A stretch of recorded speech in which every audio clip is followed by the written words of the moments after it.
del segmento de neurología, ¿sí? Vamos a ver esta noche lo que son los síndromes vasculares y pues tal vez con esta clase vamos a hacer un recordaris de todo lo que hemos tomado, tratado en el curso de morfofisiología, así que atentos. Muchas de las diapositivas y láminas se van a repetir y le daremos una explicación pues semiológica a todo lo que ya habíamos visto previamente, ¿sí? Bien, vamos a ver entonces los síndromes vasculares. ¿Qué quiero de esta clase? Que identifiquen los territorios vasculares, determinen los signos y los síntomas principales de cada síndrome vascular, eso es lo más importante. Y de acuerdo a esto, pues uno tiene que tener la capacidad después de esta clase de poder identificar la localización de la arteria dañada y la lateralización de la misma, saber si es el lado derecho o el lado izquierdo, ¿sí? Ese es el objetivo de la clase. Muy bien, comencemos entonces. En lo que respecta a la circulación cerebral tiene una circulación anterior y una posterior. La circulación anterior está dada por el sistema carotídeo, ¿sí? Por la arteria carótida, y la circulación posterior por las arterias vertebrales. Bien, entonces, ¿cómo nacen estas? Pues a nivel del lado derecho, la arteria carótida común va a nacer del tronco brachiocefálico. Acá tenemos a la arteria subclavia y acá tenemos a la arteria carótida común del lado derecho. Del lado izquierdo sale o nace directamente de lo que es el callado aórtico, ¿sí? Arteria carótida común. Como sabemos también, esta arteria se va a dividir en dos. Una arteria carótida externa, que vendría a ser esta de acá, y una arteria carótida interna. Esta arteria carótida interna va a llegar hasta la porción intracraneal y ahí va a dar sus ramas principales. En este caso tenemos a la arteria cerebral media, a la arteria cerebral anterior y a la comunicante posterior que vendrían a ser estas de acá. ¿Sí? Muy bien, con eso pues hemos cubierto lo que es el sistema de irrigación anterior, el sistema de circulación anterior. El sistema de circulación posterior está dada por las arterias vertebrales y estas van a nacer de las subclavias, ¿sí? En algunas situaciones menos comunes pueden nacer de la arteria de la misma carótida y en otras también del callado aórtico, que es mucho más raro en realidad, ¿sí? Estas arterias van a discurrir por los agujeros intervertebrales cervicales y van a llegar hasta lo que es C1. En C1 van a romper la dura, van a ingresar y se van a hacer intracraneales. Se van a unir estas arterias vertebrales y van a formar la arteria basilar. Y las ramas finales de esta arteria basilar van a ser las arterias cerebrales posteriores que vienen a ser estas. ¿Ok? Con ello, pues, hemos visto la circulación posterior. La diferencia entre lo que es la circulación anterior y la circulación posterior es la capacitancia que tienen estas arterias. Las arterias de la circulación anterior tienen una capa media un poco mejor adaptadas, un poco más gruesas, por ahí decirlo, para soportar mayores presiones, así que tienen buena respuesta ante variaciones de la presión arterial. No así la circulación posterior. Por ende, un síndrome clínico que se da justamente por esa mala capacitancia es el síndrome de Press, que es la encefalopatía posterior reversible a consecuencia de las hipertensiones elevadas o de la presión muy elevada, ¿sí? Y genera un edema en la región, en territorios posteriores, temporo-occipitales, básicamente. Bien, ok. Esta es una visión desde la parte inferior de lo que viene a ser el cerebro y aquí vamos a describir pues las arterias también cómo discurren, ¿sí? Con respecto a la circulación anterior, acá ya tenemos a la arteria carótida interna en su porción intracraneal. Esta arteria carótida interna a su vez va a dar ramas hacia la parte anterior y medial que vendrían a ser las arterias cerebrales anteriores Estas dos se van a unir mediante una arteria que se llama la arteria comunicante anterior, ¿sí? Por encima de este segmento o por encima de esta anastomosis que hacen, que es la arteria comunicante anterior, estas arterias la arteria cerebral anterior pues va a tener el segmento A2.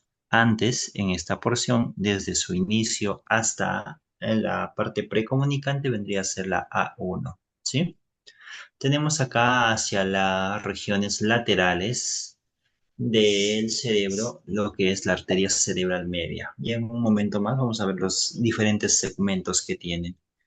Y hacia la parte posterior vemos cómo da la rama de la arteria comunicante posterior. Estas vendrían a ser sus ramas terminales de lo que es la arteria carótida interna.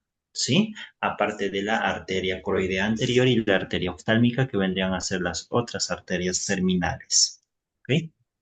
Dentro de lo que es la circulación posterior, ya habíamos indicado, tenemos a la arteria vertebral, que se van a unir en lo que es el tronco de la basilar, y el tronco de la basilar pues va a dar lo que son las arterias cerebrales posteriores. Esta arteria, que era la comunicante posterior, rama de la arteria carótida interna, va a dividir o va a ser la referencia anatómica para los segmentos P1 o primera porción de lo que es la cerebral posterior y P2 por fuera o hacia la parte lateral de este punto de referencia. ¿Ok? En el transcurso de lo que es la arteria basilar, va a dar ramas para esta región, que vendría a ser, o para esta estructura anatómica, que vendría a ser el tronco cerebral y lo que viene a ser el cerebelo. Bien, de abajo hacia arriba, entonces tenemos tres arterias. La primera, que vendría a ser la pica, que es rama en la mayoría de sus veces, nacen de lo que es las arterias vertebrales, pero también podrían nacer de la primera porción de lo que es la arteria basilar. Muy bien, esta viene a ser la arteria pica, la arteria cerebelosa posterior inferior.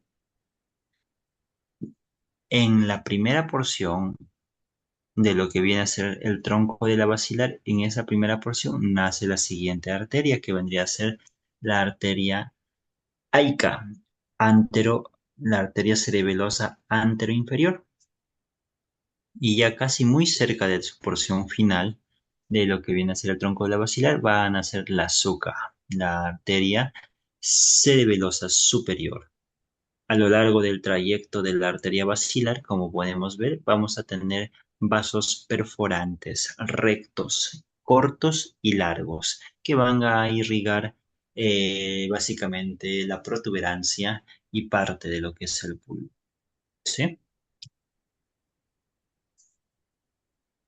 Hablar de síndromes vasculares es también hablar de lo que viene a ser el homúnculo, tanto motor como sensitivo. Así que recordando en esta parte, pues vamos a ver cómo se distribuye el homúnculo motor y el homúnculo sensitivo de acuerdo a territorios vasculares. Si hablamos de lo que viene a ser la arteria cerebral anterior en un corte coronal, esta va a ser hacia la mitad, hacia la porción medial, ¿sí? ¿Y qué territorios o qué zonas va a comandar esta arteria? Pues tiene la función de hacer o de comandar al tronco y al miembro inferior. Así que cuando haya algún déficit motor a consecuencia de un infarto de la arteria cerebral anterior, el segmento más afecto será tronco crural, ¿sí? Muy bien. Con respecto a la arteria cerebral media, esta es o se va a dirigir hacia la parte lateral e inferior del lóbulo frontal. Y en este caso, pues vamos a ver que va a comandar la cara y la mano. Entonces, cuando nosotros tenemos un defecto de la porción superior, ¿sí? De la porción, este es el lóbulo frontal, este es el lóbulo temporal, por si acaso.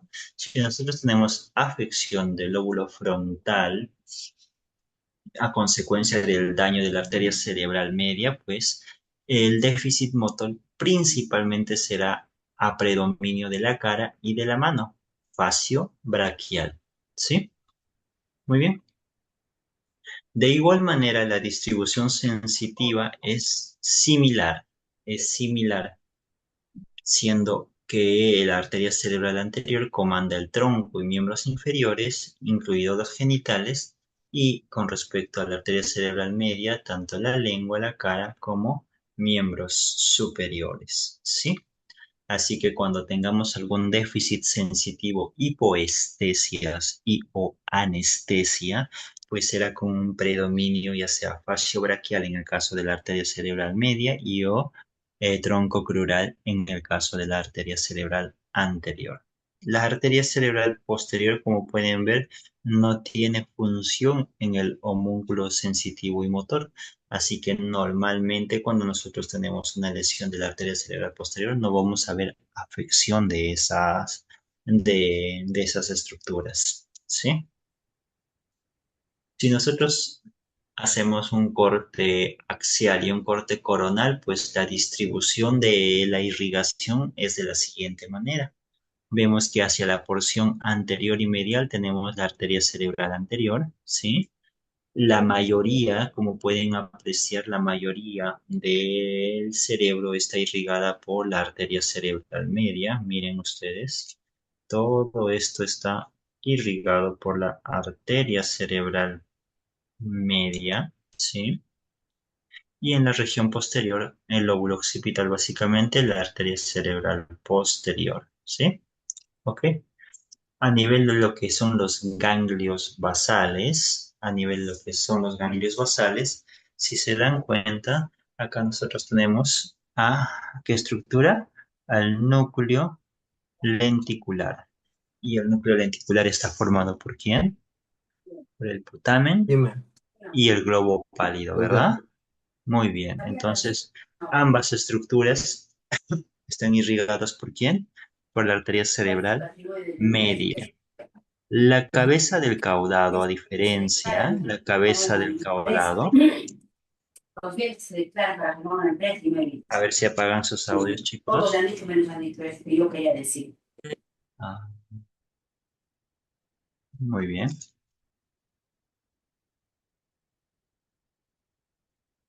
Ok.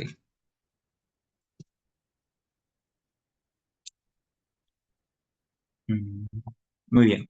Entonces, como indicaba, en la porción profunda, hacia la parte anterior donde se encuentra la cabeza del caudado, pues esta está irrigada por las ramas profundas de la arteria cerebral anterior. Y en la región posterior, lo que viene a ser el tálamo, que no es parte de los ganglios basales, pero sí es portada de entrada hacia lo que es la corteza cerebral. Esta está irrigada básicamente por la arteria cerebral posterior, por las arterias profundas penetrantes, ¿sí? La cápsula interna, que es parte de lo que vendría a ser la vía piramidal, está irrigada por la arteria coroidea anterior. Esta es rama directa de lo que es la arteria carótida interna, ¿sí? Entonces, esta vendría a ser la distribución en un plano axial. En un plano coronal, pues básicamente lo mismo. Como vemos, igual hacia la parte medial, la arteria cerebral anterior, lateral a esta, la arteria cerebral media. Acá ya nos hace una división donde nos dice que el lóbulo frontal está irrigada por la división superior o la rama anterosuperior y la parte baja temporal, ¿sí? El lóbulo temporal está irrigada ¿por quién? Por la rama inferior o inferior, ¿sí? Igual tenemos acá lo que es el núcleo lenticular, este viene a ser el putamen y este el glóbulo pálido. y ambos están irrigados por lo que es la arteria cerebral media. Y el tálamo, que vendría a ser este de acá, por la arteria cerebral posterior, ¿sí? Muy bien. Pasemos entonces. La arteria que con mayor frecuencia va a verse afectada por la extensión, por la distribución y por también la cantidad de sangre que llega, eh, es la arteria cerebral media. De todos los eventos vasculares se indica que hasta el 75% de estos van a ser pues a consecuencia de la afección de esta arteria, ¿sí? Así que conozcámosla un poquito más. ¿Tenemos preguntas? No tenemos preguntas. Si tienen alguna pregunta, pueden levantar la mano y yo escribir en el chat, ¿sí? Voy a estar atento a sus preguntas. Muy bien. Entonces, con respecto a la arteria cerebral media va a tener cuatro segmentos, doctores. El primer segmento, llamado esfenoidal, viene a ser esta de acá, la de azul, ¿sí? Este primer segmento va a tener el nacimiento o va a dar el nacimiento de estas pequeñas arterias, que son las arterias lenticuloestriadas, ¿sí? En total son de 5 a 17 ramos, ¿ok? Y estas arterias lenticuloestriadas son pues para los ganglios basales, ¿ok? Muy bien. Vamos a tener que ya en la cisura de Silvio, ¿sí? En la cisura de Silvio se va a dividir esta en dos ramas, ¿sí? En una superior y en otra inferior, ¿ok? Así que en esta parte, en el segmento M2 es que ocurre esa división. Y este segmento se conoce como el segmento insular. El tercer segmento, que vendría a ser por donde ya discurren las arterias, tanto la rama superior como la rama inferior, viene a ser la región opercular, ¿sí? Y una vez que ya hacen el giro y se vuelven o son bastante superficiales, esta parte ya se convierte en el segmento 4 que son las ramas corticales. ¿Ok? Primer segmento es fenoidal o también la denominan como segmento recto, cualquiera de los dos nombres, de donde nacen las lentículas estriadas.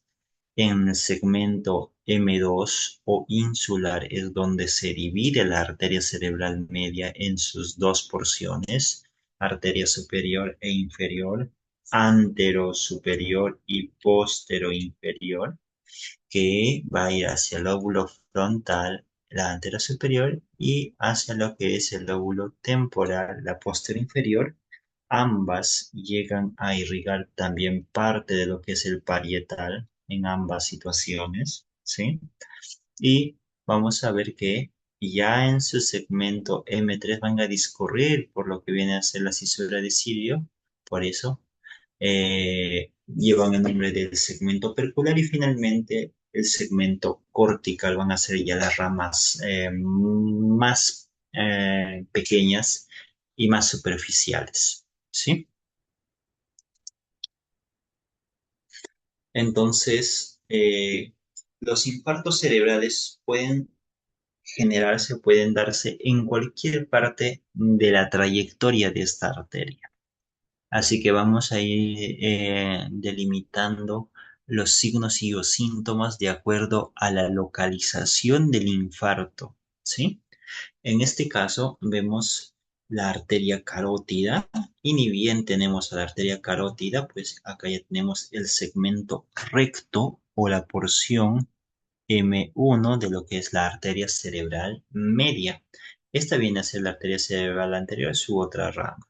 Acá tenemos a las arterias lenticuloestriadas, rama o división superior y la división inferior. ¿Sí? Ok. En este caso hemos sufrido de un infarto. ¿Sí? En este caso se tiene un infarto que ha pues obstruido todo el segmento de M1 o parte al menos del segmento M1. Bien. ¿Qué consecuencias da? Pues lógicamente no hay irrigación hacia el segmento superior ni el segmento inferior de esta arteria. Y como consecuencia tenemos infartos extensos que comprometen tanto al lóbulo frontal como al lóbulo parietal, como también al lóbulo temporal. ¿Cuál es la clínica?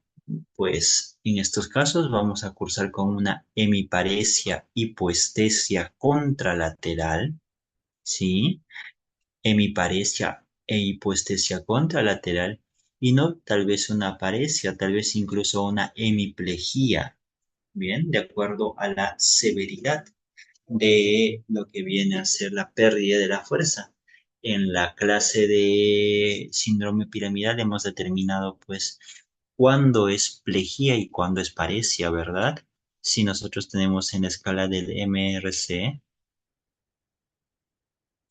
del 5 es normal, pero del 4 hacia lo que es el 3 4 ya sea el más, el 4 o el 4 menos, el más, el 4 menos, pues en este caso hasta el 3 todo esto es parecia, mientras que si es 2 y uno pues todo esto es plejía.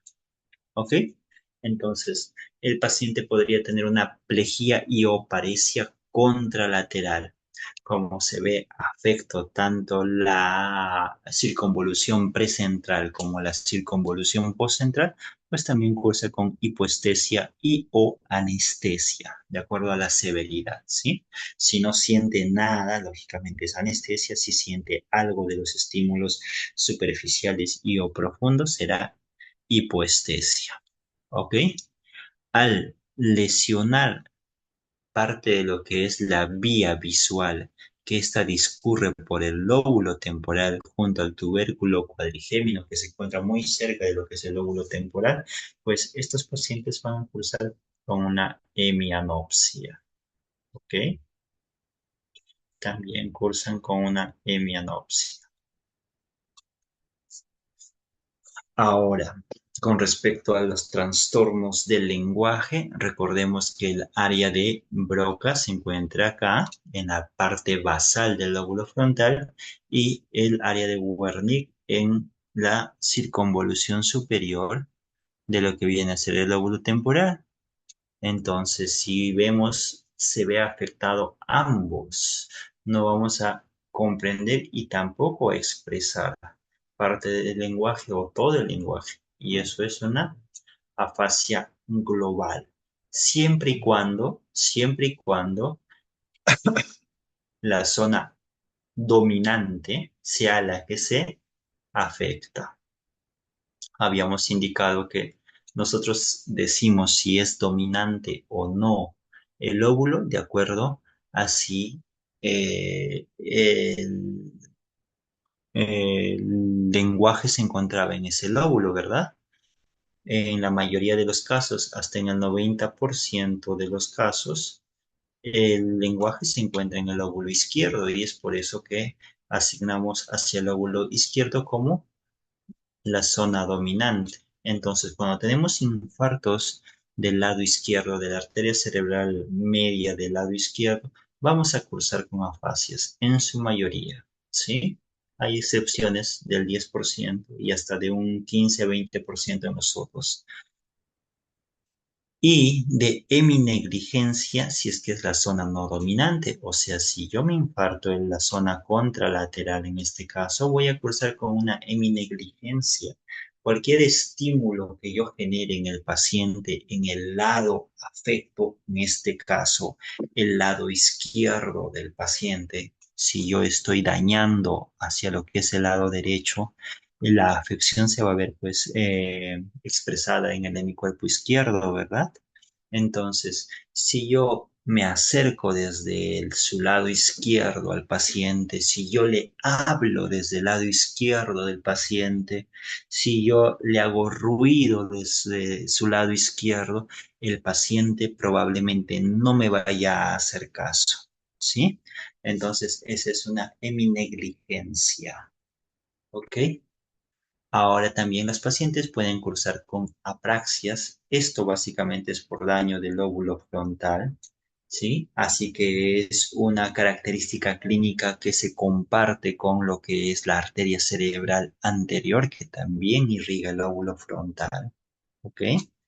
Y las ramas profundas habíamos indicado que irrigan y a lo que es el núcleo lenticular y en específico a lo que es el putamen. Entonces, cuando hay daño de lo que es el putamen, podemos cursar con hemicoreas y hemivalismos. En algunas circunstancias más raras, cuando se daña la cabeza del caudado, también podemos presentar la hemicorea y hemivalismo, pero es mucho más frecuente que sea por un daño putaminal, ¿sí? Por el putamen. ¿Ok? Hasta acá, preguntas, dudas.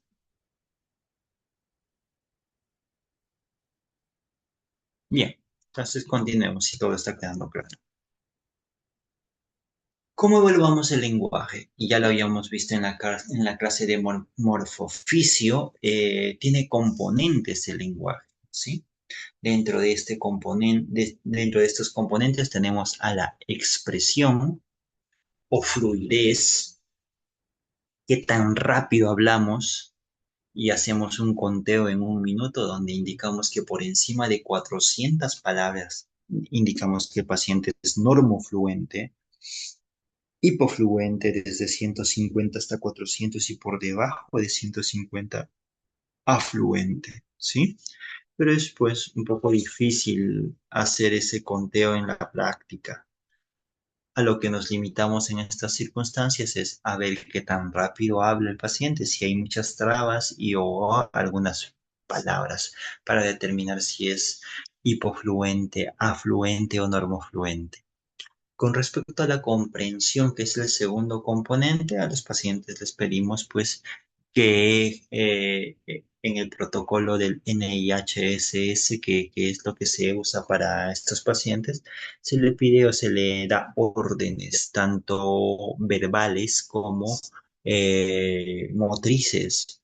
Le pedimos al paciente que nos indique en qué mes nos encontramos y cuál es su edad. Entonces, si comprende esas órdenes, pues fácilmente nos expresa lo que se le ha solicitado y también se le pide que cierre los ojos y que haga puño. Entonces, si no lo hace, lógicamente hay una alteración en la comprensión. Con respecto a la nominación, hacemos uso de esta cartilla estandarizada, ¿sí? Lo usamos en todas las partes del mundo e indicamos objeto por objeto qué cosa es y el paciente tiene que indicar qué es, ¿sí? Con respecto a la repetición, igual tenemos una cartilla con las palabras en orden de complejidad, donde indicamos que mamá pues es una letra, una palabra bastante fácil. Y según vamos bajando y viendo, pues ya vamos incluyendo dentro de la palabra consonantes que son difíciles de expresar como es la L, la F, la X. Entonces, en ese sentido, cada palabra se hace más compleja. ¿Ok? A la vez que evaluamos lo que es la repetición que tiene que hacer, lo que tiene que expresar cada vez que nosotros le decimos, también estaríamos evaluando si hay algún problema de articulación, o sea, las disartrias. Y la lectura y escritura, pues la lectura también tenemos una cartilla donde le pedimos al paciente que lea estas oraciones y con respecto a la escritura, pues en este caso le pedimos al paciente que pueda escribir su nombre, ¿sí? Si nosotros tenemos alteración de los componentes, entonces va a ser una afasia. Dependiendo de qué componentes estén afectos, pues vamos a ver qué tipo de afasias son. Hablamos de las afasias corticales cuando son estas de acá, la afasia de Broca, la afasia de Wernicke y la afasia global. En la afasia global, lamentablemente todo está dañado, así que no hay comunicación y no hay expresión de palabras por parte del paciente. Con respecto a lo que es la afasia de Broca, acá hay un problema con la expresión por lesión motora. Así que el paciente sí comprende, nos va a comprender las órdenes. Le vamos a pedir pues que nos diga cuál es su nombre y no nos va a decir su nombre porque no puede expresar. Pero si le decimos que cierre y que abra los ojos, probablemente sí nos haga caso, ¿sí? Entonces, en ese caso, el paciente tiene una afasia de Broca. Con la afasia de Wernicke, el paciente puede estar atento, puede llegar a vernos, pero cuando nosotros le hablamos, el paciente habla una u otra cosa sin una coherencia y o correlación con el momento. Así que el paciente habla y habla y puede hablar muchas cosas, pero sin una coherencia. ¿Ok? Ahora, con respecto a las afasias transcorticales o profundas, las afasias transcorticales o profundas, en este caso, en todas ellas, incluida la anómica, se va a conservar la repetición. Y es por eso que cuando empezamos a evaluar el lenguaje, comenzamos con la repetición antes que todo, para determinar si efectivamente estamos ante una afasia cortical o profunda. Y dentro de esto, si tiene más características de Broca, si tiene más características de lo que es la afasia de Broca, o también denominada afasia motora, pues será una afasia transcortical motora. Bien, si es más parecido a la afasia de Wernicke o también denominada afasia sensitiva, también pues indicaremos que es una transcortical sensitiva. Y si tiene de ambas, es una transcortical mixta que se asemeja a la global, pero que mantiene la repetición. En lo que es la anómica, el único problema que tenemos es básicamente la denominación. ¿Sí? Muy bien. Ah, ese recordaris, porque ahora sí que tenemos las lesiones, van a variar los tipos de afasias. Y para esto necesito que podamos identificarlos, ¿sí? Antes de pasar a las lesiones de los troncos que vendrían a ser estos, vamos a ver los daños de pequeños vasos. Dentro de la etiología de un infarto cerebral, la clasificación TOAS nos indica que hay un daño de aterotrombótico o de grandes vasos, ¿sí? El cardioembólico, el de pequeños vasos. Tenemos al de causa rara y al de causa desconocida. Estos cinco vienen a ser de etiología de los eventos vasculares. Y dentro de esta, el daño de las arterias lentículo-estriadas están acá, en las de pequeño vaso. ¿Sí? Entonces, estos daños de estas arterias pequeñas normalmente obedecen a presiones elevadas directamente por un daño de estas. Hay una hipohialinosis, que es un daño endotelial y más que nada en la capa media de estas pequeñas arterias y como consecuencia generan trombos y obstrucción de la misma. ¿Ok?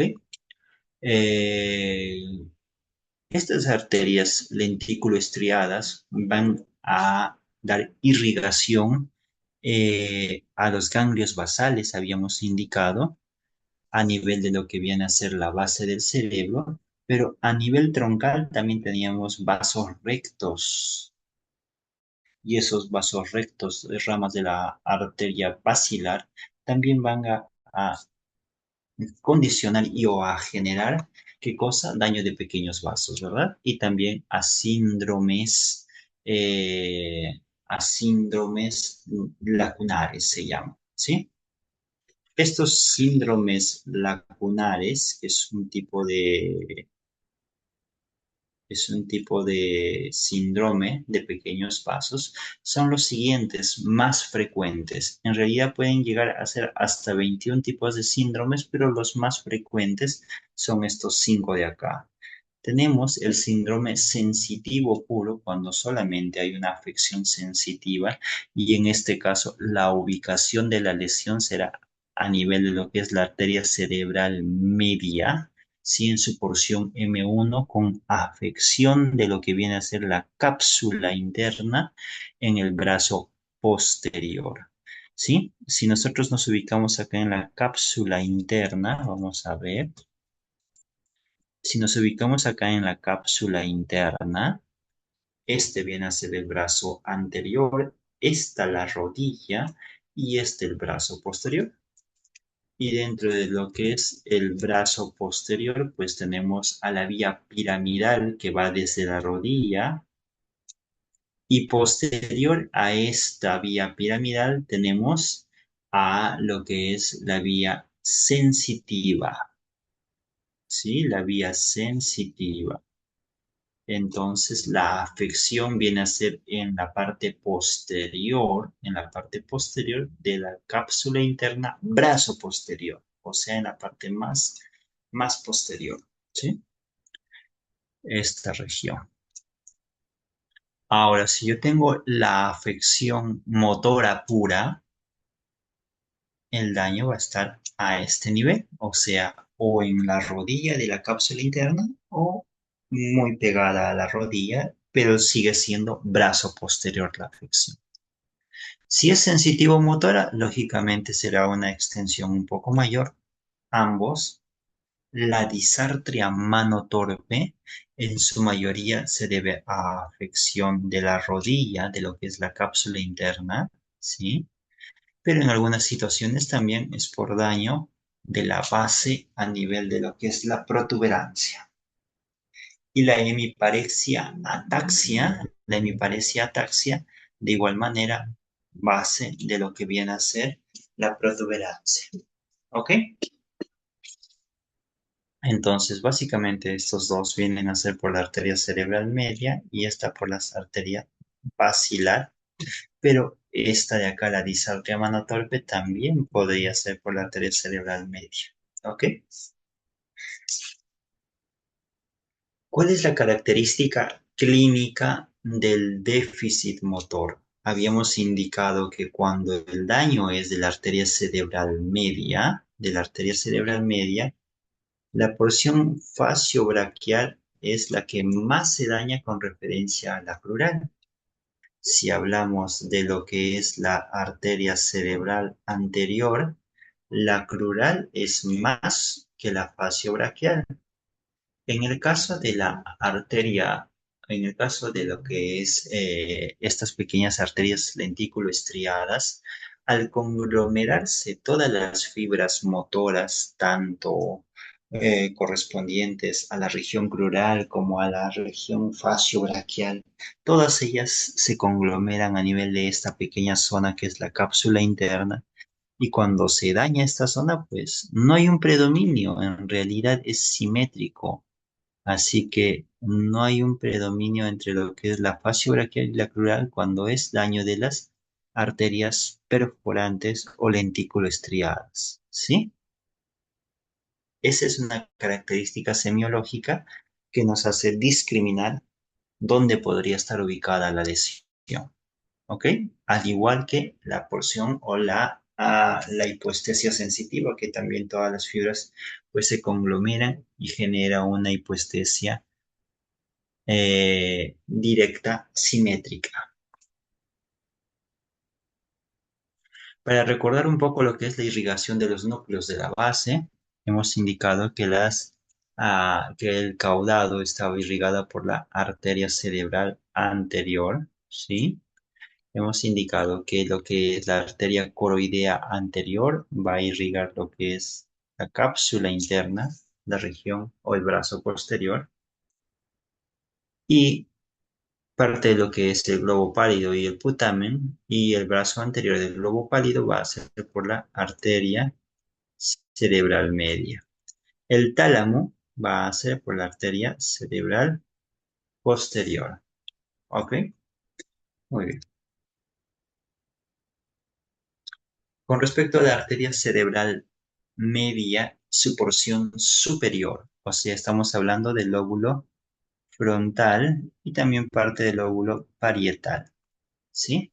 En este caso tenemos una hemiparesia e hipoestesia por afección de la circunvolución pre y postcentral. Y en el caso o la característica de hemiparesia, pues es que es con predominio faciobraquial, ¿sí? En este caso se afecta la base del lóbulo frontal, así que tenemos una fascia de Broca. Y como no hay afección de la vía visual, pues no cursa con alteraciones campimétricos, así que no tenemos semianopsias en este caso. En este caso se ve afectado esto, ¿verdad? Muy bien. En el siguiente caso vemos la división inferior o la arteria posterior inferior. Esta se dirige hacia el lóbulo temporal, porción superior, ¿sí? Y también a la corteza parietal en parte.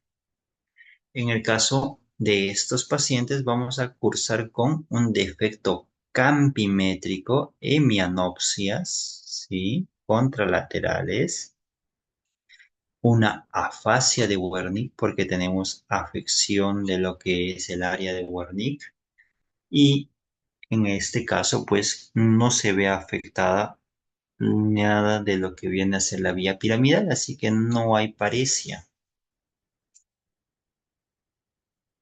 Recordando un poco los defectos campimétricos, pues vamos a ver acá a lo que es el nervio óptico como primera parte. Tenemos a los globos oculares, tenemos al nervio óptico. Vamos a ver que las fibras retinales son mediales y las fibras temporales son laterales. Con respecto a las fibras temporales, vamos a dibujarlas.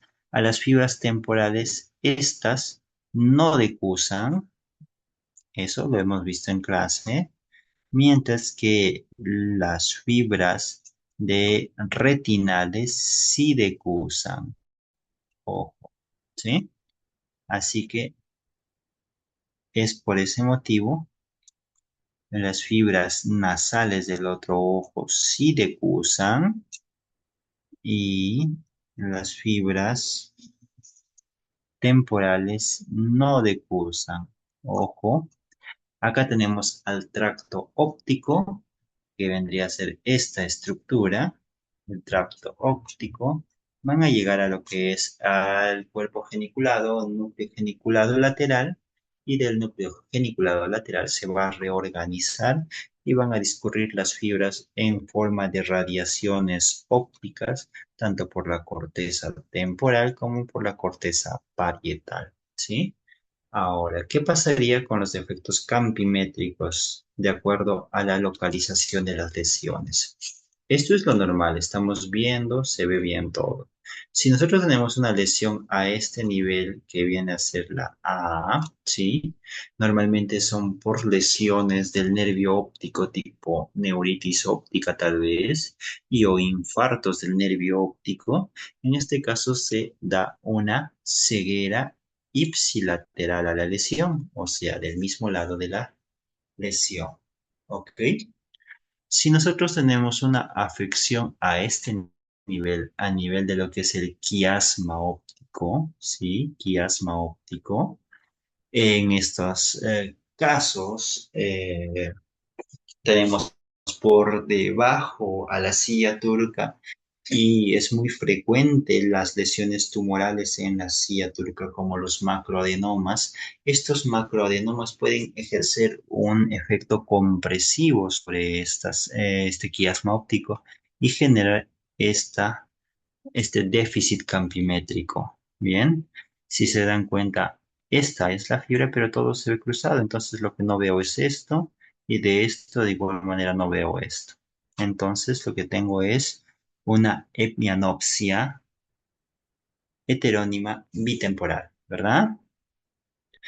Tenemos una hemianopsia heterónima bitemporal. Ahora, y ya desde este punto hacia atrás, es muy frecuente las lesiones isquémicas y tumorales que van a dejar o que van a generar los diferentes defectos campimétricos. desde acá en específico. ¿Ok? Entonces, en este caso nosotros tenemos la lesión en D que nos van a dar hemianopsias, ¿sí? Sí, en este caso las hemianopsias contralaterales. Y con respecto a las cuadrantanopsias, va a depender si nosotros tenemos afección de la región parietal o de la región temporal. Si es afección de la región temporal, no vamos a ver el piso, o sea, las cuadrantanopsias cuando tenemos lesiones parietales, no se ve el piso, o sea, la parte de abajo. Cuando nosotros tenemos lesiones temporales, no se ve el techo. Entonces, acá vamos a ver la diferencia de uno frente a otro. Y finalmente, si nosotros tenemos lesión a nivel de la corteza calcarina, pues vamos a tener una hemianopsia contralateral y la diferencia tal vez con esta de acá, con la afección de las radiaciones ópticas, es si preserva o no preserva la visión central. En el caso de lo que viene a ser el las lesiones a nivel de lo que viene a ser el tracto óptico no conserva la visión central. En cambio, en la corteza calcarina sí se conserva la visión central. ¿Sí? Muy bien. El síndrome de la arteria cerebral anterior. Con respecto a la arteria cerebral anterior, vamos a ver sus diferentes segmentos también. En este caso tenemos la precomunicante, si es hasta donde se genera la arteria comunicante anterior, que es rama de la arteria cerebral anterior, valga la redundancia. Después de esta arteria comunicante está el segmento postcomunicante. Tenemos al segmento precallosal, que es justamente el que está por delante del cuerpo calloso, al supracallosal, que es A4, y finalmente al postcallosal que ya está por detrás del cuerpo calloso, ¿sí? Para determinar la arteria recurrente de Krugner, que va hacia los ganglios basales, es una arteria que normalmente nace de la porción A2, o sea, desde esta porción sale la arteria hacia los ganglios basales. Pero hay situaciones en las que esta arteria recurrente de Krugner puede salir también de la porción A1, ¿sí? Así que a tenerlo en cuenta. ¿Y por qué? Porque vamos a ver que hay un síndrome también muy característico de esta arteria. Con respecto a la arteria cerebral anterior, si nosotros tenemos un daño basal, o sea, en el origen de esta antes de la arteria comunicante anterior, ¿sí? Vamos a tener los siguientes síntomas. Una incontinencia urinaria, vamos a tener una hemiplegia contralateral y ya habíamos indicado que en este caso el predominio es con la porción pleural antes que la fascio braquial. Hay una abulia y más que nada si es que la lesión es ¿sí? Cuando es bilateral, pues en este caso es mucho más frecuente la abulia. Y en este caso son las radiaciones, las átomos, los haces arcuatos, los que se ven dañados. Así que vamos a cursar con afasias transcorticales. Recordar que los haces arcuatos son los que conectan eh, la región o la zona de Broca, ¿sí? Con la zona de Wernicke mediante los haces arcuatos. Entonces, estos haces arcuatos se ven dañados en infartos de la arteria cerebral anterior y los pacientes cursan con afasias transcorticales. Recordar que mantienen la repetición las afasias transcorticales, ¿sí? Pueden ser motoras, pueden ser sensitivas o también denominadas afasias transcorticales de Broca o afasia transcortical de Wernicke, también en algunas situaciones los denominan, ¿sí?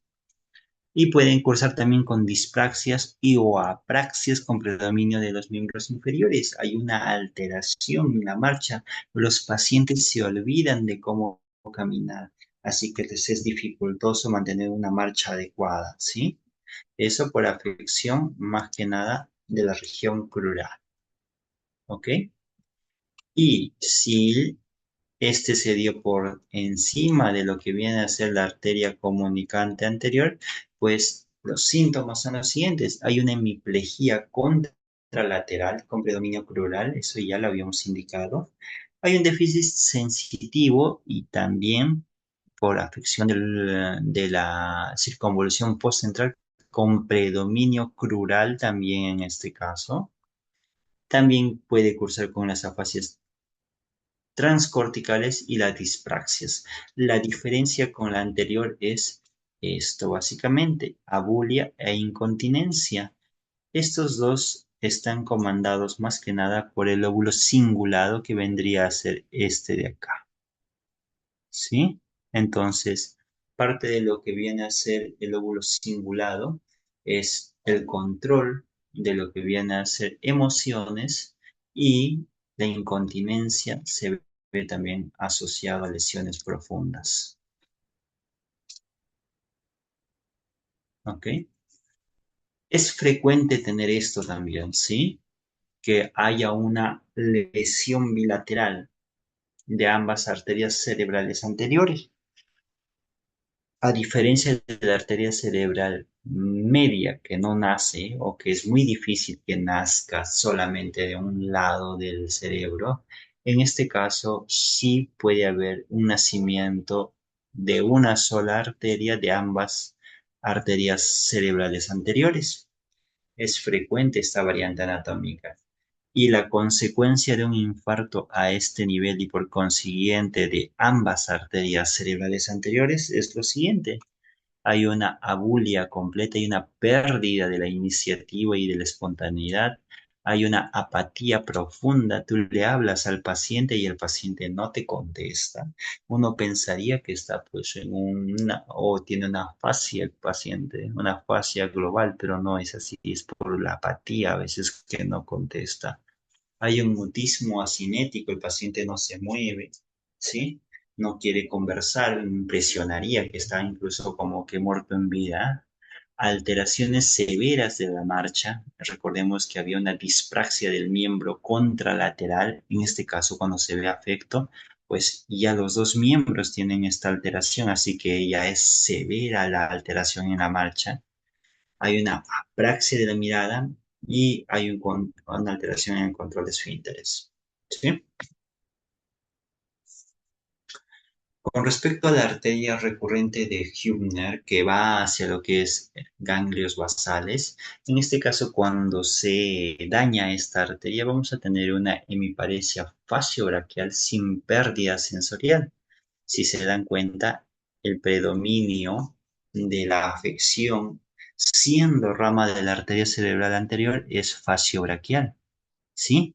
Pero no hay un compromiso sensitivo, ¿ok? Esto básicamente por afección de lo que es la cápsula interna en el brazo anterior que puede llegar hasta la rodilla y por eso la afección es con predominio faciobraquial. Asocia alteraciones conductuales y cognitivas, incluidas la abulia en el caso de esta arteria, y es una de las pocas que puede condicionar y o predisponer a una afasia. No es usual que los síndromes lacunares o de arterias perforantes que son profundas generen estas alteraciones corticales. La afasia es una alteración cortical, ¿sí? Otra alteración cortical son o es la agnosia, las noxias, las praxias, la afasia, la atención, todas ellas son funciones corticales. Así que si nosotros tenemos alguna alteración de estas, es muy difícil que la afección sea por ramas penetrantes o perforantes profundas, pero la arteria recurrente de Hübner sí puede presentar esto. ¿Ok? Es una variante. Vamos a ver el síndrome de la arteria cerebral posterior. Con respecto al síndrome de la arteria cerebral posterior, esta también tiene segmentos y los vamos a distribuir. Tenemos a la precomunicante, en este caso tenemos a la arteria comunicante, que vendría a ser esta de acá, posterior, rama de la arteria carótida interna, y esta va a dividir en una porción P1, que es esta de acá, de una porción P2, la poscomunicante, la porción P3, que es la cuadrigeminal, que está por el tubérculo cuadrigémino, ¿sí? Que viene a ser esta de acá, y la cortical, que vendría a ser la P4, ¿sí? Entonces, ¿qué alteraciones nos pueden dar lesiones a este nivel? Un déficit de campos visuales, definitivamente, porque la afección va a ser ¿a dónde? Hacia la corteza calcarínea. Y habíamos dicho que podía cursar con hemianopsias con preservación de la visión central, ¿sí? Preservan la visión central porque hay una compensación de la visión central del otro lado. Ambas cortezas calcarinas están conectadas entre sí, entonces cuando hay un daño, esta visión central la asume el lado contralateral, cosa que no pasa con las radiaciones ópticas. No hay una conexión y una suplencia en esos casos, ¿sí? Hay agnosias visuales y o cromáticas en la superficie del ojo contralateral, ¿sí? Hay una agnosia visual y o cromática por lesión occipitotemporal. Hay una pérdida sensorial contralateral de todas las modalidades de dolor. Esto en cuanto a lesiones talámicas. Recuerden que las vías termoalgésicas llegan y hacen una conexión a nivel de tálamo y de ahí recién llegan a lo que es la corteza sensitiva primaria. Así que los pacientes podrían cursar con un dolor de origen central por lesiones talámicas a consecuencia de estos infartos. Y los dolores son intensos, urentes, tipo neuropáticos, contralaterales a la lesión. ¿Sí? Puede haber alexia sin agrafia también en estos casos, ¿sí? No puede leer, pero sí puede escribir. ¿Ok? Y si la lesión es bilateral en ambos lados, ¿ok? El paciente va a cursar con lo que es una ceguera cortical. Puede cursar con una prosopagnosia, no va a reconocer caras conocidas a la mamá, al papá, no los va a reconocer, ¿sí? Pese que cotidianamente viven con ellos.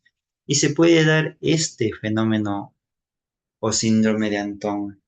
Producto que el paciente no llega a ver, empieza a confabular. Tú le muestras un objeto, le dices, ¿qué estás viendo? Le presentas, por ejemplo, un borrador y el paciente te dice, veo unas llaves. Le presentas una regla y el paciente te dice, veo un lapicero. Entonces, en ese sentido, el paciente empieza a confabular. Simula que está viendo, pero no ve nada en realidad. Hay una preservación de lo que es los reflejos pupilares. Es la diferencia con infartos, tal vez, del nervio óptico. ¿Sí? Y finalmente, la arteria vertebrovascular. En este caso, vamos a tener los síndromes alternos. ¿Sí? Hay una alteración motora y sensitiva dependiendo de la localización, puede ser contralateral o ipsilateral. Recordemos que las fibras o la vía piramidal hacen su decusación a nivel del bulbo en el tercio inferior, ¿sí? Así que esa decusación recién se da en la parte más baja. Hasta antes de eso, todo, todo es contralateral. A nivel de mesencéfalo contralateral, protuberancia contralateral y bulbo en sus dos terceras, en sus dos tercios superiores, pues cuando hay afección de la vía piramidal, la sintomatología va a ser contralateral. Pero si se da en el tercio inferior del bulbo, ahí sí la clínica va a ser ipsilateral a la zona de daño. ¿Ok? Asociado a esto, pues vamos a tener esto que vendrían a ser alteraciones de pares craneales ipsilaterales. Eso es lo que es un síndrome alterno. Ipsilateral a la lesión tenemos afección de pares craneales y contralateral tenemos alguna alteración en la vía piramidal o en la vía sensitiva. ¿Ok? Podemos tener alteraciones en la mirada conjugada, ya sea horizontal o vertical, que se conocen como oftalmoplegias internucleares, ¿sí? Y asociado, como tenemos ahí, centros y control de lo que es el cerebelo, puede asociar también síntomas cerebelosos. Como tenemos al sistema reticular ascendente que va desde el mesencéfalo hasta las primeras porciones cervicales, podemos cursar con alteraciones en el nivel de alerta desde una simple somnolencia hasta el estupor e incluso coma. ¿Ok? Es importante este tipo de evaluación a todos los pacientes vasculares. Se le hace este protocolo, esta evaluación, que es una evaluación estandarizada mundial, que nos permite hacerlo de una manera rápida. Nos indican que en la emergencia la evaluación completa de un paciente vascular debe ser en menos de 5 minutos. Así que este protocolo del NIHSS se creó justamente para llegar a esos tiempos, para hacerlo de una manera muy ordenada, organizada y para que no haya tanta diferencia entre observador y observador. Se dice que esta evaluación tiene máximo 1 o 2 puntos de diferencia entre observador y observador si es aplicado correctamente. Así que es extrapolable. Muy bien. Y con respecto a lo que les indicaba, dentro de lo que es el código ICTUS, cuando los pacientes llegan a la emergencia, el paciente tiene que tener una evaluación muy rápida de lo que es la evaluación física y nos indican que estos pacientes deben tener esta evaluación antes de los 10 minutos desde que ingresaron a la puerta. O sea, pasaron por triaje, después de pasar por triaje, admisión y llegan a la evaluación del médico. Todo eso nos tiene que demorar exagerado 10 minutos. Y dentro de estos 10 minutos tenemos que aplicar esta escala del NIHSS, ¿sí? ¿Para qué? Para poder pues ofrecerle en los tiempos adecuados el tratamiento que vendría a ser idealmente antes de la obra.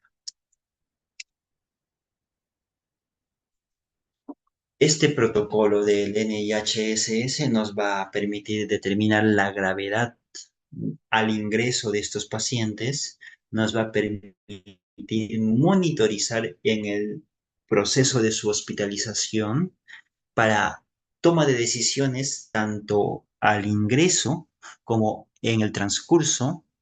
Si tenemos un NIH bajo, pues a veces no trombolizamos, dependiendo si la discapacidad es limitante y o interfiere con las actividades cotidianas del paciente. Y o si es un NIHSS elevado, pues diferimos la trombolisis por el riesgo de que pues provoque ministro de medicamento, ¿sí? Y también, como indica acá, mide el riesgo de transformación hemorrágica, ¿sí? Estos son los parámetros que evaluamos. Los vamos a ver en una forma desglosada en los videos que voy a poner a continuación para ver cómo evaluamos, pero son 11 parámetros. De los 11, los que se desglosan es el primero, A, B, C, y el quinto y el sexto en A y B para cada lado del cuerpo, que es la fuerza o la función motora. Lado izquierdo A, lado derecho B.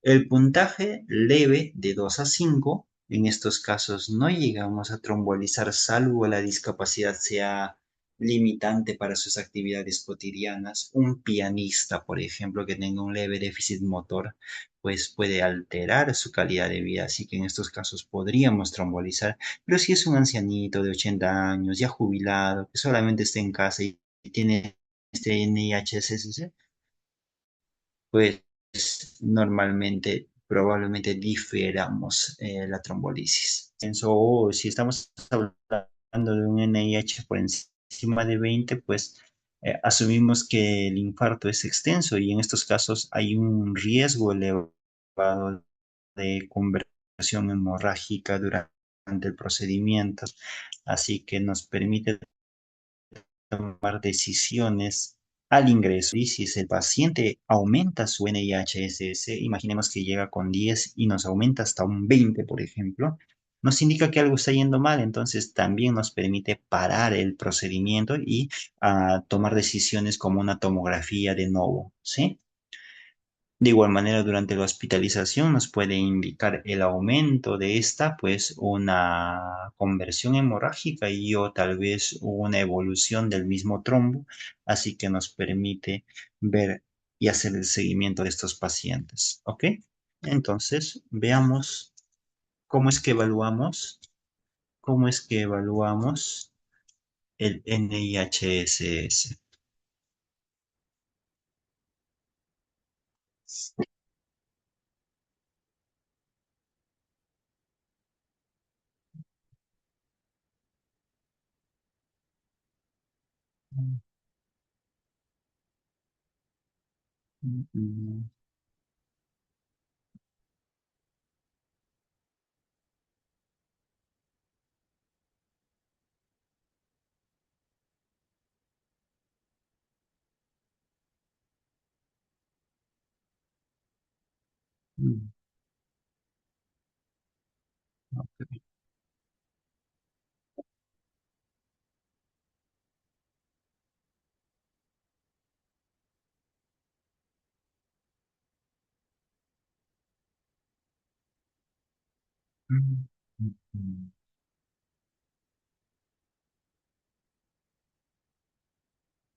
Muy bien.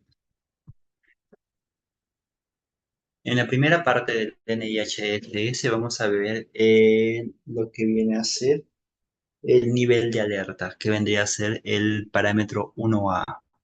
En este primer parámetro, nosotros vamos a evaluar si el paciente tiene un buen nivel de alerta y los niveles son o está despierto, está somnoliento, está en sopor o está en coma.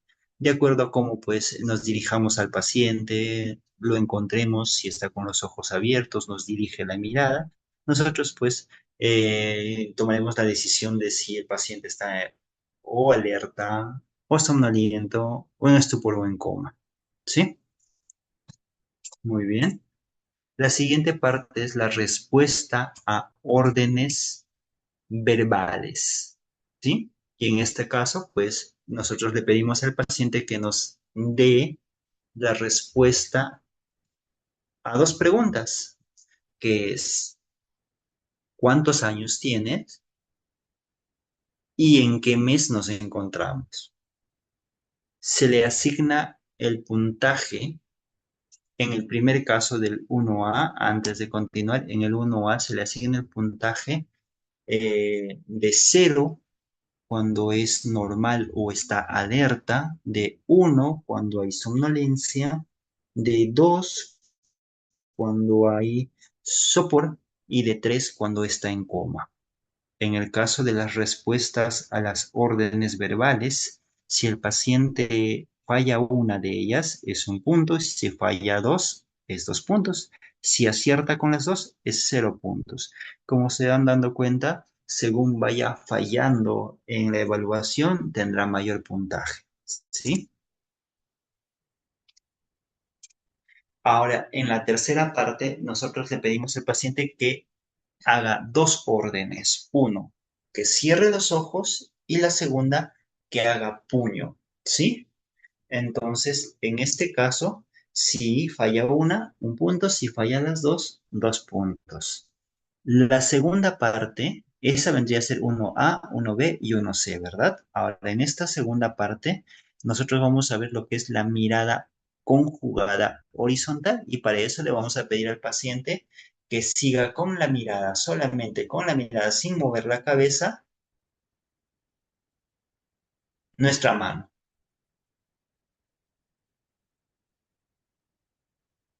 En este caso, el médico, en las situaciones de los pacientes que no colaboren, que tengan una afasia global tal vez, y o en el caso que el paciente pues tenga bastante disminuido el nivel de alerta, nosotros le elevamos el párpado y vamos a hacer una maniobra, que es la maniobra oculocefálica, donde vamos a girar la cabeza hacia un lado y los ojos van a irse hacia el lado contralateral y ahí veremos si efectivamente hay el movimiento o la mirada está persistentemente hacia un lado o hacia otro lado. En este caso, nosotros vamos a puntuar si es que la paciente hace el movimiento de lado a lado con cero, si el paciente llega a ver hasta la mitad de este rango de movimiento como un punto, pero si la mirada es completamente fija hacia un lado, persistente, como se da en los casos de infartos extensos, será de 2 puntos. Bien, en este caso estamos evaluando el tercer parámetro que son los campos visuales. Y lo que le pide el doctor es que determine si se mueve o no se mueve la mano en la visión periférica. ¿Sí? De acuerdo a eso, nosotros vamos a determinar si el paciente tiene un defecto campimétrico o no.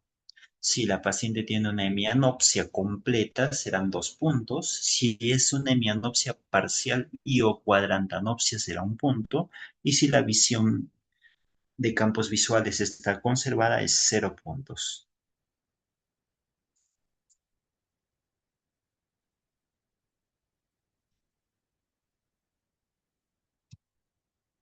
En la cuarta parte, nosotros vamos a evaluar si la paciente tiene parálisis facial o no. Y de acuerdo a eso, determinaremos si es una parálisis facial periférica, se le asigna 3 puntos. Si nosotros tenemos una parálisis facial central, donde habíamos indicado que es la porción inferior de la cara la que se ve afectada, y es evidente al reposo, o sea que nosotros de primera intención vemos al paciente y ya vemos con una asimetría facial, que es al reposo, son 2 puntos. Si ella o si la paciente al expresar es que recién podemos ver esta asimetría facial, le pedimos que sonría. En estas circunstancias, recién le asignamos 1 punto y si no hay parálisis facial, 0 puntos.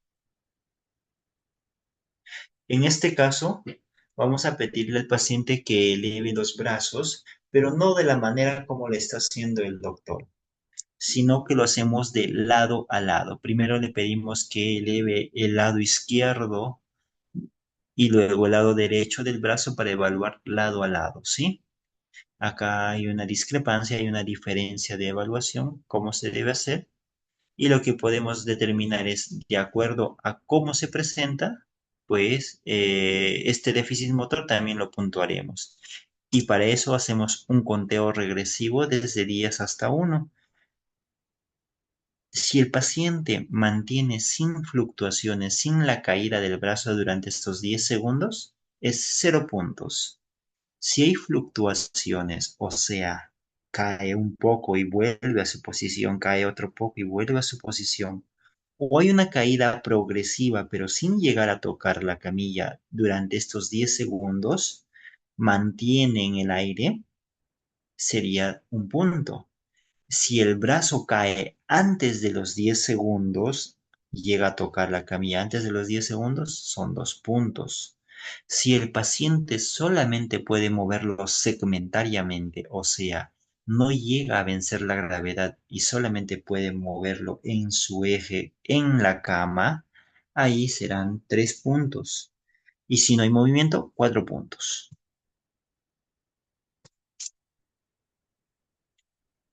La angulación del brazo también es importante. Cuando el paciente está en decúbito dorsal, como lo está la paciente, es de 45 grados, pero si está sentada, es de 90 grados. ¿Sí? A ver, ¿tenemos a alguien levantando la mano? Sí, doctor, buenas noches. Le quería consultar si es que está ¿Tenemos presentando. preguntas hasta acá, chicos? Sin miedo. Hola, buenas noches. Diana, le escucho, Hola. doctora. No, le quería preguntar si es que está presentando algunas imágenes porque no se ve, solo se ve el cuadro. Uh, Estoy presentando un video, Diana, y pensé que todos lo estaban viendo. No, no se ve. No, A ver, doctor, ok, no, Pensé que lo estaba no narrando, se puede doctor, ver. perdón. no, no. A ver, voy a intentar compartir toda mi pantalla. ¿Ahora se ve el video? Sí, doctor, ahora sí se ve. Sí, Ah, ok, perfecto. Entonces, hasta este punto, ¿todo claro? ¿Repetimos? ¿Podría sí, repetir esa doctor, última por parte, doctor? favor. Muy bien, vamos a repetir lo que es de evaluación del NIH. Entonces, comenzamos con el nivel de alerta, que es la 1A, ¿sí? Importante, en las prácticas les voy a pedir que hagan eso, los que estén conmigo, que seguramente van a ser muchos de ustedes. Así que, atentos. En el 1A, uno se acerca al paciente para ver el nivel de alerta del paciente. Recuerden que hay 4 niveles. Primer nivel, despierto. Segundo nivel, somnoliento. Tercero, sopor y cuarto en coma, ¿sí? Y en ese orden asignamos puntaje. El primer nivel 0, 1, 2, 3 puntos, ¿ok? Entonces, de acuerdo a los estímulos, nosotros podemos determinar si el paciente está despierto. Si yo llego y el paciente ni bien llego me saluda o me mira y mantiene los ojos abiertos, pues digo, ah, el paciente está despierto. Ahora, yo llego y el paciente está dormido y le hablo y no despierta, tengo que hablarle enérgicamente y o moverlo recién y despierta. Entonces el paciente estará en somnolencia. Los pacientes somnolientos no pueden mantener el nivel de alerta a lo largo de la evaluación. A veces se llegan a dormir si es que uno no los mantiene ocupados, por así decirlo. Así que eso también es parte de la evaluación del nivel de alerta. ¿Sí? El paciente con sopor tiene solamente respuesta al dolor. En este caso serán 2 puntos. Y si no hay respuesta al dolor, el paciente estará en coma, que son 3 puntos. Así es como se puntúa el nivel 1A. Bien, vamos a ver el nivel, disculpen, el nivel 1B es a respuestas verbales. Yo le pido al paciente que me diga cuántos años tiene y le voy a pedir también que me diga en qué mes estamos. La primera respuesta es la que vale. Si se confundió, uy, ahora estábamos en junio y ayer estábamos en mayo y él me dice mayo y hoy estamos junio, se equivocó, no vale. Así corrija, así nos indique que no, nos encontramos en junio. Entonces, igual, la primera respuesta es la que vale, ¿sí? Así que, para que lo tengan en consideración. Le preguntamos al paciente cuántos años tiene y en qué mes se encuentra. Si es que falla una de ellas, es un punto. Si falla las dos, lógicamente son 2 puntos. Y si no hay fallas, 0 puntos. ¿Ok? Ahora, 1C. Respuesta a órdenes motoras. Yo le pido al paciente que cierre los ojos y ahí la paciente los cierra. Yo le pido al paciente que haga puño con la mano y el paciente lo hace. Si los responde, si hace bien ambas, es 0 puntos. Si falla una, uno. Si falla dos, son 2 puntos. La siguiente es la mirada horizontal. Lo que yo voy a hacer es, voy a fijar la cabeza y voy a mover mi mano de lado a lado y voy a pedirle que el paciente siga con la mirada mi mano. Si llega a hacerlo de lado a lado, entonces eso es 0 puntos. Puede hacer la mirada horizontal. Si hay una limitación parcial, o sea, en ese transcurso del movimiento no llega a completarlo, llega hasta la mitad tal vez, entonces ahí voy a indicar que es un punto. Si la mirada está persistentemente hacia un lado, entonces en estas situaciones se cataloga como una mirada persistente hacia un lado, una mirada forzada hacia un lado y normalmente es ipsilateral hacia la zona de lesión. O sea, si yo estoy viendo forzadamente hacia el lado izquierdo, es mi hemisferio izquierdo el dañado, ¿sí? Si yo estoy viendo forzadamente a la derecha, es mi hemisferio derecho el que está dañado. Así que es un signo localizador la mirada fija. Pero hay situaciones, como habíamos indicado, que estos pacientes pueden cursar con afasias de comprensión, como la afasia de Wernicke. Entonces, imaginemos que nosotros le pedimos a este tipo de pacientes que sigan nuestra mano y no lo hacen. ¿Automáticamente les pondremos 2 puntos? No. Tenemos que usar de otra herramienta para poder ver que puedan o no realizar esta maniobra y para eso es que usamos la maniobra oculocefálica. Movemos la cabeza de un lado a otro lado y eso es lo que se conoce como los ojos de muñeca, ¿verdad? Cuando nosotros movemos la cabeza hacia un lado, los ojos se desvían hacia el lado contralateral a la versión cefálica. Si no es así, si la mirada está persistente hacia un lado, pues lógicamente ahí indicaríamos efectivamente hay una visión forzada hacia un lado. ¿Sí? Eso sería el uno, el 2, que tendría la mirada conjugada. ¿Sí? Tres campos visuales. Y para eso hacemos o lo hacemos por confrontación. Podemos pedirle al paciente que fije la mirada y movemos la mano como el doctor y le decimos si estamos moviéndolos o no. Y o podemos hacer a cuenta dedos, decirle cuántos dedos mira. Bien,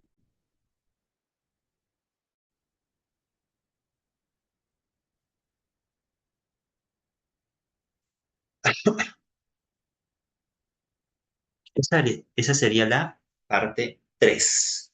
Vamos a la parte 4. Ahí vamos a evaluar si la paciente tiene una parálisis facial o no. De primera intención, si es que vemos la parálisis facial en reposo, pues ya puntuaremos con un 2 si es que es central. Si es que la parálisis facial es periférica, será un 3. Si es que esta parálisis facial se expresa a la gesticulación, yo le pido al paciente que sonría, que gruña, que levante los párpados y bajo esas circunstancias recién puedo diferenciar que hay una parálisis facial, ahí será un punto. Pero si no la tiene es 0 puntos, ¿sí? Para eso entonces hacemos que haga diferentes expresiones faciales con la intención de ver si hay o no asimetrías faciales, ver lo que es el surco nasogeniano, se pierde en los casos de parálisis faciales centrales. Así que de esa manera es que puntuamos. La siguiente, después de esto, vamos a ir al 5, que ya viene a ser la parte motora superior. 5A, miembro superior izquierdo, 5B, miembro superior derecho. Como les vuelvo a decir, aquí hay una diferencia de evaluación. La evaluación correcta es que se haga de lado a lado. Primero el lado izquierdo y después el lado derecho. No como lo hace el médico que te pide al paciente que haga un Mingasini, ¿verdad? La angulación también es importante. Cuando está echada de esta manera en decúbito dorsal, tenemos que angularlo con referencia a la camilla en 45 grados, pero si está sentada en 90 grados. Vamos a hacer un conteo del 1 al 10 y de acuerdo a eso, viendo cómo es su déficit motor, es que vamos a puntuar. Si mantiene durante los 10 segundos sin variaciones, pues 0 puntos. Si el paciente presenta fluctuaciones, o sea, cae el brazo y vuelve a su posición, cae y vuelve a su posición, o la caída es progresiva del brazo, pero no llega a tocar la superficie durante esos 10 segundos, estamos hablando de un 1 en puntaje. Si el brazo cae dentro de los 10 segundos, ahí es 2 puntos. Si el brazo no puede levantarse y solo hay un movimiento segmentario como lo vemos acá sobre la superficie de la camilla, eso es 3 puntos. Y 4 puntos si es que el brazo... Ahora, con respecto al miembro inferior, la angulación es diferente. En este caso, en el miembro inferior, nosotros le pedimos que levante la pierna, pero ya no por 10 segundos. En este caso son 5 segundos y la angulación son 30 grados. Los mismos parámetros. Si es que mantiene durante esos 5 segundos, es 0 puntos. Si es que hay fluctuaciones o cae, pero no llega a tocar el suelo en esos 5 segundos, es 1 punto. Si cae la pierna dentro de esos 5 segundos, es 2 puntos. Si hay un movimiento segmentario, o sea, llega a juntar las piernas cuando una las separa, es 3 puntos. Y si no hay movimiento, 4 puntos. ¿Sí? La siguiente parte es determinar si el número 7, si hay ataxia o no. Y para eso, pues, nos valemos de maniobras, como es el índice nariz, para ver si lo hay en los miembros superiores. Y en los miembros inferiores, la maniobra talón-rodilla, talón-rodilla. ¿Sí? Si encontramos ataxia en alguna de las extremidades, es 1 punto. 2 si es del miembro superior y del miembro inferior. La siguiente es la sensibilidad y vamos a valernos de algún objeto punzante para poder generar el estímulo nociceptivo y determinar si hay una hipoestesia o anestesia. 0 puntos si está normal, 1 punto si hay hipoestesia o 2 puntos si hay anestesia.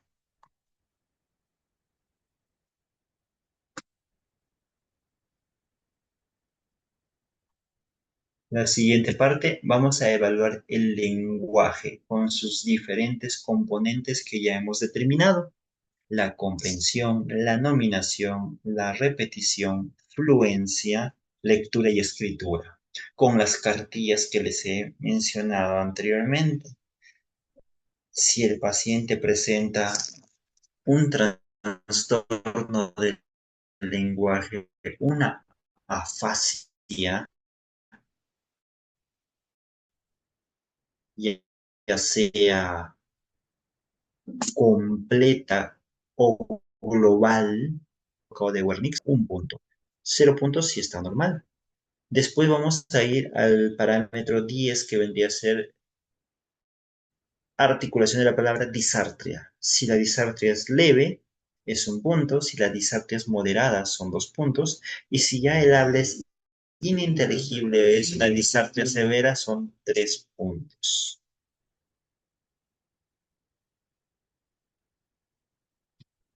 Y finalmente, en el 11º vamos a ver atención y negligencia. ¿Sí? Entonces,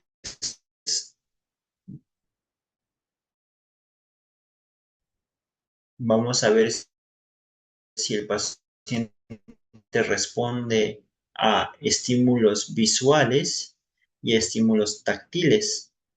11º parámetro, en extinción negligencia, vamos a mover nuestras manos delante de ella y vamos a pedirle y a decirle cuál de ellas es la que se está moviendo. Ellos nos El paciente nos dirá, se mueve a la derecha, se mueve a la izquierda, se mueven ambas. Ahí estará pues manteniendo la atención, ¿verdad? Y para la siguiente parte le pedimos al paciente que cierre los ojos y lo que hacemos es tocar la pierna o el brazo y la paciente nos tiene que indicar si es el lado derecho o es el lado izquierdo y si es el brazo o es la pierna. Entonces, de igual manera, si hay alguna alteración en la extinción visual es un punto y en la extinción táctil son otro punto, sumarían 2 puntos. Muy bien, esto sería todo en cuanto tengo que presentar para esta clase, chicos, ¿sí? Si tienen algunas dudas, me la pueden hacer ahora.